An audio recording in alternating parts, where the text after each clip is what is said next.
సత్యసాక్షి అనుదిన మన్నా ద్వారా మీ అందరికీ శుభోదయం. సత్యసాక్షి అనుదిన మన్నా ద్వారా మీ అందరికీ శుభోదయం. నేటి యొక్క వాగ్దానము హెబ్రీ పత్రిక 8వ అధ్యాయం 10వ వచనం. నేను వారికి దేవుణ్ణి యందును, వారు నాకు ప్రజలై యందురు. నా జీవితంలో చాలా ఎదురుగా పరిస్థితులు నేను చూస్తున్నాను. మరి ముఖ్యంగా నేను చదువుకున్న హాస్టల్లో ఉన్నప్పుడు చదువు రీత్యా భాష రాక అనేక మంది ఇంగ్లీష్లో మాట్లాడుతున్నప్పుడు మాట్లాడలేక అనేక ఇబ్బందుల చుట్టూ కనబడుతుండేవి. ఆ సమయంలో నాకు అనిపించేది నేను ఎన్నడూ ఇంకా విజయం పొందనేమో అని. కానీ ఒక దినాన దేవుని యొక్క ఆత్మ నాతో మాట్లాడినప్పుడు నాకు కలిగిన భరోసకమైన మాట అదే.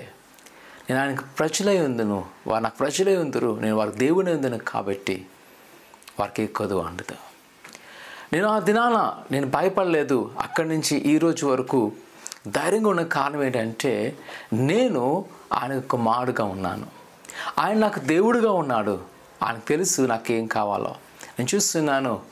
ఒకనొక సమయంలో మా తల్లిదండ్రులకు దూరంగా ఉండే చాలా కష్టమయ్యేది నాకు. కానీ ఒక 8 నెలలు వారి ముఖాన్ని కూడా చూడలేదు. ఆ దినాలలాగా వీడియో కాల్స్ ఏమీ లేవు. ఒక లెటర్ రాయాలన్నా నెల రోజులు పట్టేది.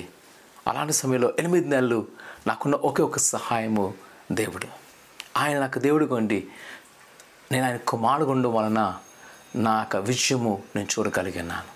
ఈరోజు ప్రియ కుమార్తె, ఒకవేళ నీ వేదన బాధ ఉన్నది, నీకు భయపడక ఆధారపడక, ఇదిగో ప్రభు నీకు దేవుడిగా ఉన్నాడు. యెహోవాకు ఎవరైతే ప్రజలుగా ఉన్నారో వారంతా భయపడాల్సిన అవసరం లేదు. ఎందుకంటే వారి పక్షమున ఆయనే వ్యాజ్యమాడతాడు. ఈరోజు నిజమే నీ చుట్టూ ఉన్న పరిస్థితులను ఎంతో వెంటాడుతున్నాయేమో, ఈరోజు నీతో సహాయంగా ఎవరు లేరు నువ్వు అనుకుంటున్నావేమో, భయపడక ఆయన నీకు తోడే అన్నాడు. ఆయనకు ప్రజలైన ఉన్నావు. ఆయన ప్రజల పక్షున వ్యాజ్యమాడే దేవుడు. వారు ప్రార్థన చేయగా ఎర్ర సముద్రాన్ని చీల్చిన వాడు, వారు ప్రార్థన చేయగా యొర్దాను నదిని ఏకరాశి నిలబెట్టిన దేవుడు ఈరోజు నువ్వు ప్రార్థన చేయగా నీ బంధకాలను విడుదల చేయబోతున్నాడు. నీకు నాటంగా తొలగించి నేను సమృద్ధిగా బలపరచబోతున్నాడు. ప్రార్థన చేసుకుందాం. గనుడా ఘనమైన దేవా నీకున్నాడు ప్రభా. నిత్యమే నీ వాగ్దానము గొప్పది ప్రభా. ఆయన నువ్వు విడువవు ఎడవాయువు. నీ ప్రజలను ప్రతి బిడ్డలు మీరు జ్ఞాపకం చేసుకోండి. నీ దేవాశీర్వాదంతో నింపండి. ఇక వారికున్న కొద్దులు తీసివేయండి. వారు ఏదైతే నిజంలో మొరపెడుతున్నారో ఆ మొర మీరు ఆలకించి సమాధానపరచండి. ఆయన వారి పట్ల మీరే వ్యాజ్యమాడమడుతున్న దేవా నీకున్నాడు. ఇది వివిధ కాల సమయంలో ఎవరు ఎలాంటి భారముతున్నారో నీకు అప్పగిస్తున్న ప్రతి భారాను యేసు నామమున తీసివేసి నీ రక్షణ కాపుదలా ఉంచమని యేసు నమ్మడుతున్నాం తండ్రి. ఆమేన్. భయపడద్దు. ప్రభు మీకు తోడేయండి. నీ పక్షమున ఆయన వ్యాజ్యమాడును. దేవుడు దీవించును గాక. ఆమేన్.